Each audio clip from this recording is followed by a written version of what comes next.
it seems a monster job to take on. It's so many bits and pieces, so many books with all this sort of paraphernalia in, and systems in schematic and never look like systems when they're in the job, etc., etc.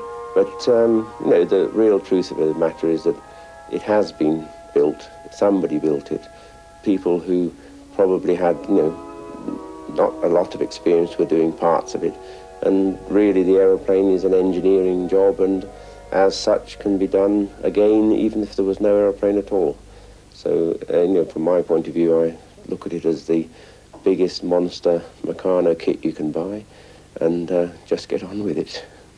OUV's Merlin engine Nick Grace had also found at Strathallan. Brand new, it was fitted to the airframe and checked and rechecked until in 1985 the day came to roll the aircraft out of its hangar and to start the engine for the first time. This was in January this year, a very miserable day. I decided to run it that day anyhow, so we dragged it out, and we didn't actually get it going the first time, which was a slight embarrassment, to say the least. Not because it wouldn't go because of a fault, but what's known as finger trouble. I was trying to start it, and it kept endeavouring to go, but the damn thing wouldn't actually run. And went on like this for some little while, thinking, what the heck is wrong with this? And then all of a sudden, the coin dropped, and we hadn't turned the switches on in the rear cockpit. Was its actual problem. So we felt like a pair of bunnies, really. Turned the switches on the back cockpit. Then it went first turn. The blades hardly went round a turn before it was running. And with my first experience of a big engine running on the front of what is a comparatively small aeroplane, it's always seemed very big from a weight point of view beforehand, but absolutely devastating, this thing. It makes the whole aeroplane leap around like a little rag doll, shaking it in vibration, and absolutely incredible. That's probably the most incredible thing to date about the aeroplane, really. There was just me and her and Nick, and she was coming to life. She'd been born, and then I was sitting there and I was looking at Nick, and I got all overwhelmed, because I thought, there he is sitting in his aeroplane that he's built, and it's all going and it's all happening. April 1985. A grey day, not much wind. 5 years after Nick and Caroline unpacked the Spitfire from the Pickford's van, OUV waits once again for takeoff. Caroline decided that she would come as well, and must have infinite trust, foolish girl. I just couldn't wait to get in it, but when the moment comes, I was all, butterflies really isn't the word, I was just terribly excited.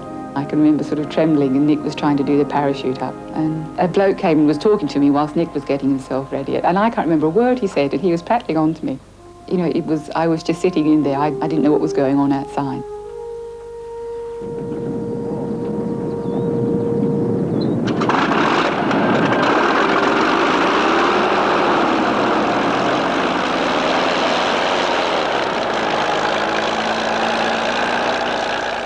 I just ran it down the runway up to about 40 miles an hour to see how it handled under the brakes and steered and what have you.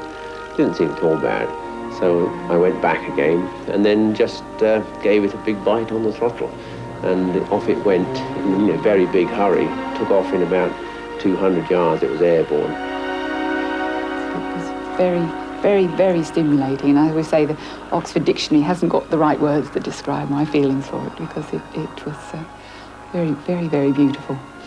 Something that'll never be repeated. It wasn't quite as devastating as the first run of the engine, in fact, to me, because I think I was more concerned about all the nuts and bolts and rivets and things that were in the aeroplane, and the possibilities of things going wrong.